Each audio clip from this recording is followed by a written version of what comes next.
വളരെ പ്രധാനപ്പെട്ട വാർത്തയാണ്. പെരുമ്പാവൂരിലെ നിയമ വിദ്യാർത്ഥിനിയുടെ കൊലപാതക കേസിലെ പ്രതി അമീറുൽ ഇസ്ലാമിന്റെ വധശിക്ഷ സുപ്രീം കോടതി സ്റ്റേ ചെയ്തിരിക്കുന്നു എന്നതാണ് ബാലഗോപാൽ തുടരുന്നുണ്ട്. ബാലഗോപാൽ, ഒരു സ്വാഭാവിക നടപടി എന്ന് പറഞ്ഞു ഇങ്ങനെ ഒരു ഹർജിയുമായി ചെന്നാൽ അത് സ്റ്റേ ചെയ്യുന്നു. പക്ഷേ ഇത്രയേറെ കോളിളക്കമുണ്ടായ വിഷയമാണ്. കേരളത്തിൽ അത് എത്രത്തോളം ചർച്ചയായി, രാജ്യത്താകമാനം എത്രത്തോളം ശ്രദ്ധിക്കപ്പെട്ടു എന്നൊക്കെ അറിയാം. അത്രയേറെ ക്രൂരമായ കൊലപാതകം. അപ്പോൾ ഈ ഒരു സ്റ്റേ കൊടുക്കുന്നത് ഇത് വലിയ തോതിൽ ഇനിയൊരു ചർച്ചയിലേക്കും അല്ലെങ്കിൽ കോടതിയിലുള്ള വിശകലനങ്ങളിലേക്കും പോകും എന്നതിൻ്റെ ഒരു സൂചനയായി കണക്കാക്കണം.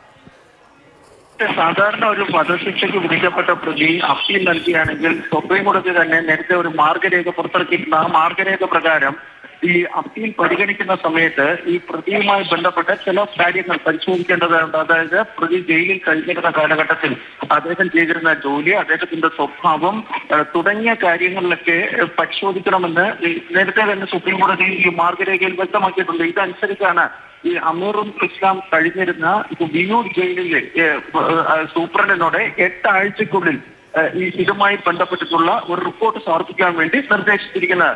തൃശൂർ ഗവൺമെന്റ് മെഡിക്കൽ കോളേജിലെ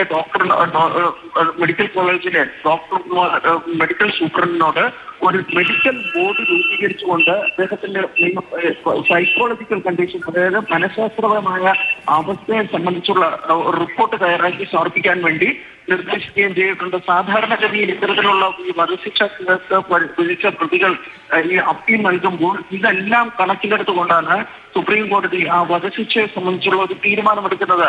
അതിന്റെ ഭാഗമായിട്ടാണ് ഈ രേഖകൾ ഇപ്പോൾ ജസ്റ്റിസ് പ്രിയ ഗവായിയുടെ അധ്യക്ഷതയിലുള്ള ബെഞ്ച് വിളിപ്പിച്ചിരിക്കുന്നത്. ഈ രേഖകൾ പരിശോധിച്ചതിന് ശേഷം ആയിരിക്കും ഈ കേസിൽ കോടതി ഇക്കാര്യത്തിൽ അന്തിമ തീർപ്പുണ്ടാക്കുന്നതിന് നേരത്തെ പറഞ്ഞതുപോലെ തന്നെ ഒരു സ്വാഭാവിക നടപടിക്രമം, നിയമപരമായ ഒരു സ്വാഭാവിക നടപടിക്രമമാണ് ഇപ്പോൾ സുപ്രീം കോടതിയുടെ ഭാഗത്ത് നിന്ന് ഉണ്ടായിരിക്കുന്നത്. സുപ്രീം കോടതി ഈ കേസുമായി ബന്ധപ്പെട്ട എല്ലാ രേഖകളും ഈ ഹൈക്കോടതിയിൽ നിന്നും വിചാരണ കോടതിയിൽ നിന്നുമൊക്കെ വിളിപ്പിക്കുകയും ചെയ്തിട്ടുണ്ട്. അതെല്ലാം പരിഗണിച്ചുകൊണ്ടായിരിക്കും ഈ കേസിൽ 8 ആഴ്ചയ്ക്ക് ശേഷം വിശദമായ വാദം കേൾക്കൽ നടക്കുന്നത്.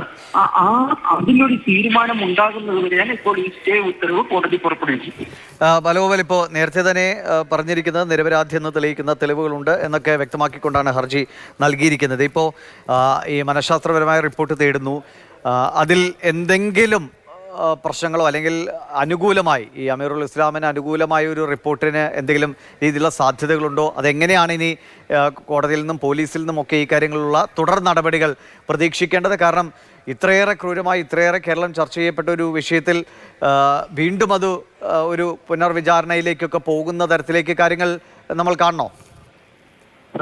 തീർച്ചയായും ഞാൻ നേരത്തെ പറഞ്ഞതുപോലെ തന്നെ ഇതിൽ ഏതെങ്കിലും തരത്തിലുള്ള, അതായത് ഒരു അസ്വാഭാവികമായ നിയമ പ്രക്രിയ എന്ന് നമുക്ക് പറയാൻ വേണ്ടി കഴിയില്ല. കാരണം ഇത്തരം അപ്പീലുകൾ വരുമ്പോൾ ഈ പ്രതികളുടെ സംബന്ധിച്ചുള്ള അവരുടെ സാമൂഹ്യം, അതുപോലെ തന്നെ മനഃശാസ്ത്രപരമായ പശ്ചാത്തലം, അവരുടെ ജയിലിൽ കഴിഞ്ഞിരുന്ന കാലഘട്ടത്തിൽ അവരുടെ കാര്യങ്ങൾ എന്നിവയെല്ലാം പരിശോധിച്ചതിന് ശേഷമായിരിക്കണം ഇത്തരം അപ്പീലുകളിൽ തീരുമാനമെടുക്കേണ്ടതെന്ന് സുപ്രീം കോടതി തന്നെ നേരത്തെ വിധി പ്രസ്താവത്തിൽ വ്യക്തമാക്കിയിട്ടുണ്ടായിരുന്നു. അതിന്റെ അടിസ്ഥാനത്തിൽ ഒരു സ്വാഭാവിക നിയമ പ്രക്രിയയുടെ അല്ലെങ്കിൽ നിയമ നടപടികളുടെ ഭാഗമായിട്ടാണ് ഇപ്പോൾ ഈ അമീറുൽ ഇസ്ലാമിനെ സംബന്ധിച്ചുള്ള റിപ്പോർട്ടുകൾ ഇപ്പോൾ തേടിയിരിക്കുന്നത്.